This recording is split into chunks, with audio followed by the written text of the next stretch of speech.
Hi, kids. Welcome again to One Song and One Book. Here we go. The song is called the Countdown Song.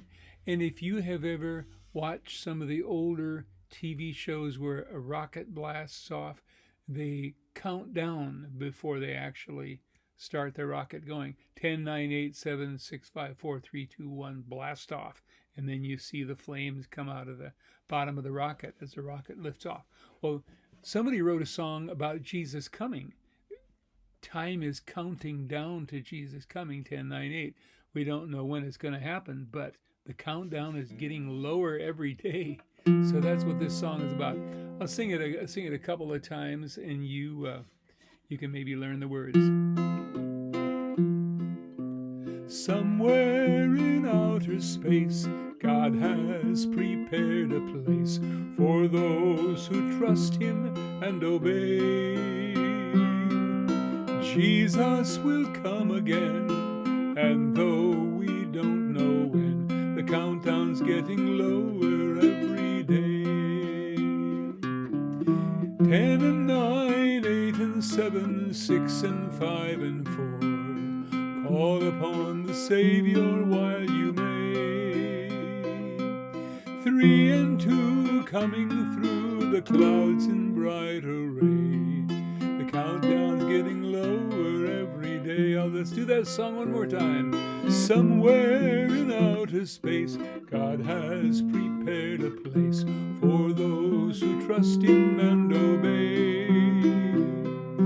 Jesus will come again, and though we don't know when, the countdown's getting lower every day. 10 and 9, 8 and 7, 6 and 5 and 4. Call upon the Savior while you may. 3 and 2 coming through the clouds in bright array. The countdown's getting lower every day. Okay, now we have a book for you today. It's a beautiful, beautiful book. The book actually has 3 stories. It's called Lost and Found, 3 dog stories by Jim LaMarche. We're just going to do one of those dog stories. I actually did do one of these stories when we were still back in the classroom. And that was the one. I'm going to show it to you just in case you...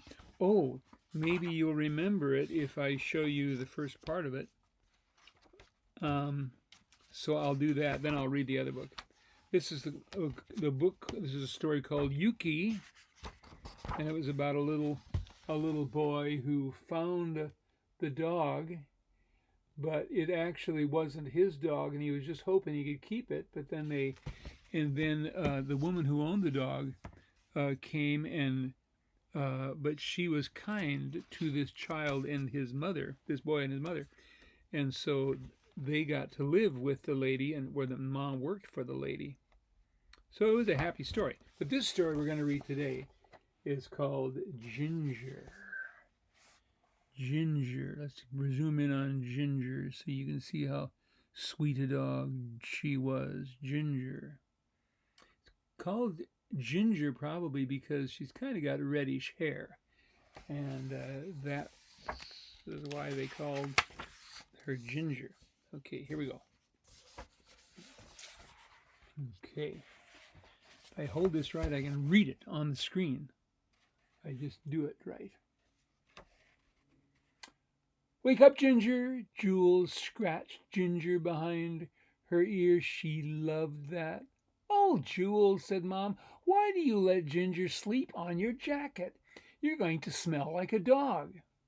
Good, said Jules. I want to smell like Ginger. Rise and shine, Dad called.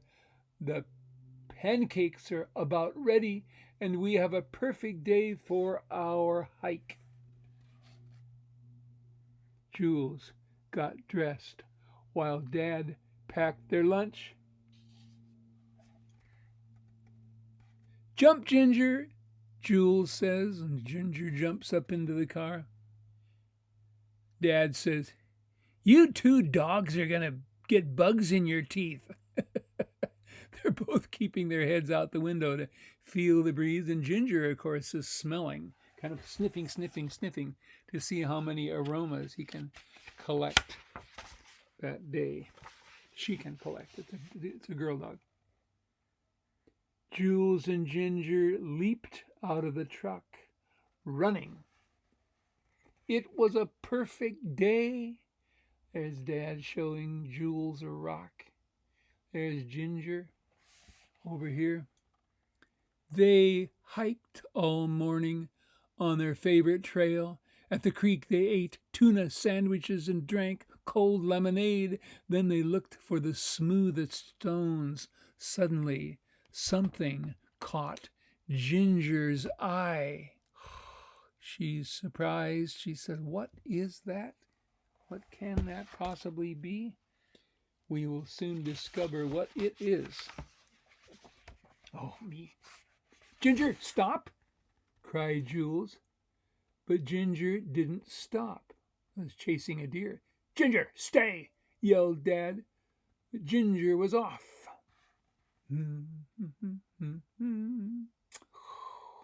Uh-oh, now what's going to happen?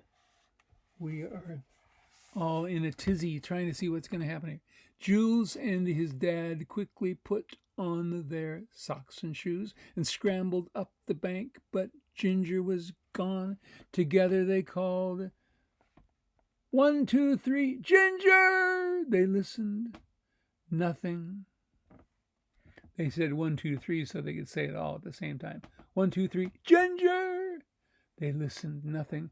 They searched deep into the woods, but there was no sign of Ginger. This is not turning out to be much of a happy story yet. We'll see what the next page holds here.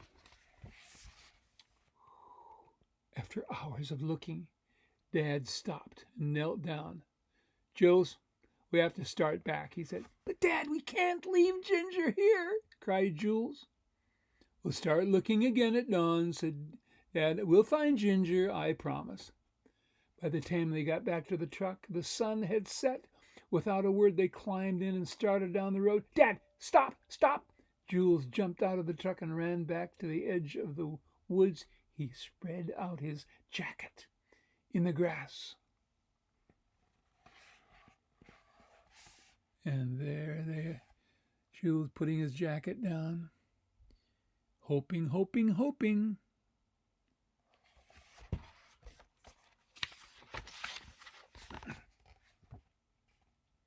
Jules worried all through the night. Was Ginger frightened? Was she safe? Would she find his jacket? Jules and his dad drove back to the woods at dawn. Jules ran through the high grass. "Ginger! Ginger!" he yelled. No Ginger on that page. Oh, me. Let's hope things turn out to Ginger's good here. Oh, look at that. At the sound of his voice, Ginger popped her head up from her warm bed. Ginger was found.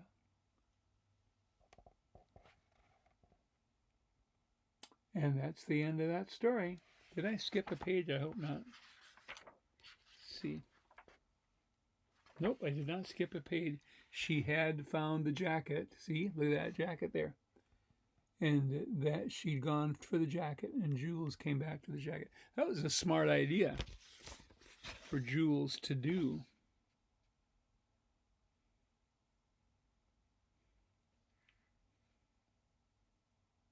Anyway, the reason I was pausing here was that I was looking at the last page. By the way, we actually need to look at the inside of the cover. Oh, okay. Look. I guess the cover is the same. Here's the cover of the book, Lost and Found 3 Dog Stories by Jim LaMarche. Jim LaMarche is the artist, and then the back cover. Yuki, that's a story we've already read. Ginger, that's the one we read now. Then Molly's another story. And so we are going to someday read that. But it says about and then the paper cover of the book is the same on the front and the same on the back. And it says, talks about the artist. It said Jim LaMarche's first dog was actually his dad's hunting dog, Brownie, but it was Jim's job to feed and walk him. I used to put on my skates and Brownie would pull me around the block 5 or 6 times, Jim recalls. Now, many dogs later, Jim says he has the best dog ever. Bo, a standard poodle, goes to work with Jim every day, and the two of them hike together about 5 miles a day. Okay, there you are. That's our story for today. See you next week. If I can turn this off. If I can't turn this off, I'll be here all 24 hours. No, I'm kidding.